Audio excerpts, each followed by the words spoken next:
اعوذ باللہ من الشیطان الرجیم بسم اللہ الرحمن الرحیم اللہم صلی علی سیدنا محمد معدن الجود والکرم وآلہ وسلم۔ سامعین و ناظرین اکرام، السلام علیکم ورحمۃ اللہ وبرکاتہ۔ آج کی ہماری نشست کا موضوع کیا ہے کہ کیا اللہ تعالیٰ سے ملاقات ممکن ہے؟ اب جب یہ میں آپ کو کہتا ہوں کہ اللہ تعالیٰ سے ملاقات، تو یہ ہم زبان سے تو ادا کر دیتے ہیں یہ بات، لیکن یہ ہے کہ حقیقت میں اس نعمت عظمیٰ کی اہمیت یا جتنی بھی اس کی عظمت ہے، یعنی اس کام کی جتنی بھی اہمیت ہے، اس کی ہم تاب نہیں لا سکتے۔ اللہ تعالیٰ سے ملاقات اور اللہ کا دیدار، آپ یقین کر لیں کہ اس سے بڑی نعمت اور کوئی نہیں ہو سکتی۔ تو یہ ایک بہت بڑی نعمت ہے اور یہ عنقریب ہمیں حاصل ہونے والی ہے۔ یعنی آج کا دن جو ہے وہ کیا ہے؟ دنیا۔ کل کا دن ہے، شروع ہو جاتا ہے آخرت۔ تو یہ تو بالکل ہی قریب ہے معاملہ، یعنی اللہ سے ملاقات اور اس کا دیدار کی شروعات ہونے والی ہیں۔ اور شروعات جو ہیں وہ یہ بھی میں آپ کو بتا دوں کہ دنیا میں بھی اللہ تعالیٰ سے جزوی طور پہ یعنی رابطہ ممکن ہے، رابطہ ممکن ہے۔ اس کی وجہ کیا ہے کہ ہمارا دل جو ہے وہ کیا ہے؟ عرش الہی ہے۔ قلب المومن عرش الرحمن، مومن کا دل جو ہے وہ عرش رحمان ہے۔ یہاں اگر آپ نے اللہ کی ملاقات کی تیاری شروع کر دی تو اس کی شروعات یہاں ہی پہ ہو سکتی ہیں۔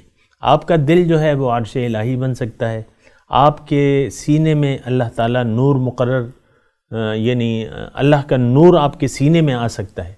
قرآن سے میں آپ کو بتا رہا ہوں۔ تو یعنی جزوی طور پہ آپ کا اللہ سے ایک تعلق ہو سکتا ہے، اور اتنا قریبی تعلق ہو سکتا ہے کہ وہ آپ اس سے بات کر سکتے ہیں، یعنی وہ آپ سے ہم کلام ہو سکتا ہے۔ لیکن بعد اس کی میں وضاحت، مطلب یہ ذرا باریکات ہیں، لیکن یہ ہے کہ انسان، اللہ تعالیٰ نے قرآن میں فرمایا ہے کہ وَهُوَ مَعَكُمْ أَيْنَمَا كُنْتُمْ، وہ اللہ تعالیٰ تمہارے ساتھ ہے جہاں بھی تم ہوتے ہو۔ پھر اللہ تعالیٰ نے قرآن میں ارشاد فرمایا ہے کہ اجیب دعوت الداع اذا دعان، کہ میں پکارنے والے کی پکار کا جواب دیتا ہوں۔ تو اب جو ہے مطلب یہ ہے کہ کسی کو اعتراض نہیں موقع ملے گا، جو کہ میں کہہ رہا ہوں نا کہ اللہ تعالیٰ سے بات چیت جو ہے وہ ممکن ہے۔ لیکن بات یہ ہے کہ یہ ساری چیزیں جو ہیں آسان ہیں، اور آج کا ہمارا موضوع یہ ہے کہ کیا اللہ تعالیٰ سے ملاقات ممکن ہے؟ تو جی ہاں، بالکل ممکن ہے۔ بلکہ اللہ تعالیٰ نے ہمیں پیدا اس لیے کیا ہے کہ وہ اپنی ملاقات کے شرف سے ہمیں نواز دے۔ پھر اس کا ایک طریقہ ہے، اور طریقے پہ تو ہم بات کر چکے ہیں، لیکن جو گزشتہ سبق میں نشست میں بات کر رہا تھا وہ یہ تھی کہ ہم کامل بندگی کے لیے تیار کیوں نہیں ہوتے۔ تو اس کی وجہ میں نے آپ کو بتائی تھی کہ اصل میں ہم اس کی ضرورت محسوس نہیں کرتے، تو پھر اس کے جو ذرائع ہیں تو پھر اس کو اختیار بھی نہیں کرتے۔ ذریعہ کیا ہے؟ بندگی۔ ذریعہ کیا ہے؟ اپنے آپ کو اللہ کے حوالے کر دینا، یعنی ٹوٹلی طور پہ اللہ کے حوالے کر دینا۔ تو پھر اس کے طریقہ کار ہے کہ ہم کس طریقے سے اپنے آپ کو اللہ تعالیٰ کے حوالے کریں، تو اس پہ بھی ہم نے یعنی بات کر سکتے ہیں۔ لیکن آج کا جو ہمارا موضوع ہے وہ یہی ہے کہ کیا اللہ تعالیٰ سے ملاقات ممکن ہے؟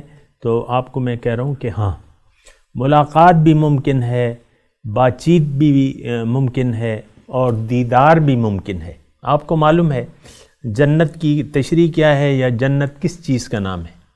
اللہ تعالیٰ سے ملاقات، اللہ کا قرب، اللہ کی معرفت اور اللہ کا دیدار، اس سب کو ملا لیں تو اس کا نام کیا بنتا ہے؟ جنت۔ یعنی جنت نام ہے اللہ کی ملاقات کی جگہ۔ متقین کہاں پہ ہوں گے؟ جنت میں ہوں گے۔ جنت کس کے لیے بنی ہے؟ متقین کے لیے بنی ہے۔ متقین کہاں ہوں گے؟ جنت میں ہوں گے۔ اور جنت میں کہاں ہوں گے؟ وہ مقتدر بادشاہ کے دربار میں ہوں گے۔ ان المتقین فی جنات ونہر فی مقعد صدق عند ملیک مقتدر، کہ متقی جو ہیں وہ باغات میں ہوں گے، اور باغات میں ہوں گے اور نہریں ہوں گی وہاں، اور وہ سچی بیٹھنے کی جگہ ہوگی کہاں؟ مقتدر بادشاہ کے دربار میں۔ تو بالکل اللہ تعالیٰ سے ملاقات ممکن بھی ہے اور قریب بھی ہے۔ وآخر دعوانا ان الحمدللہ رب العالمین۔ مولاي صل وسلم دائما ابدا على حبيبك خير الخلق كلهم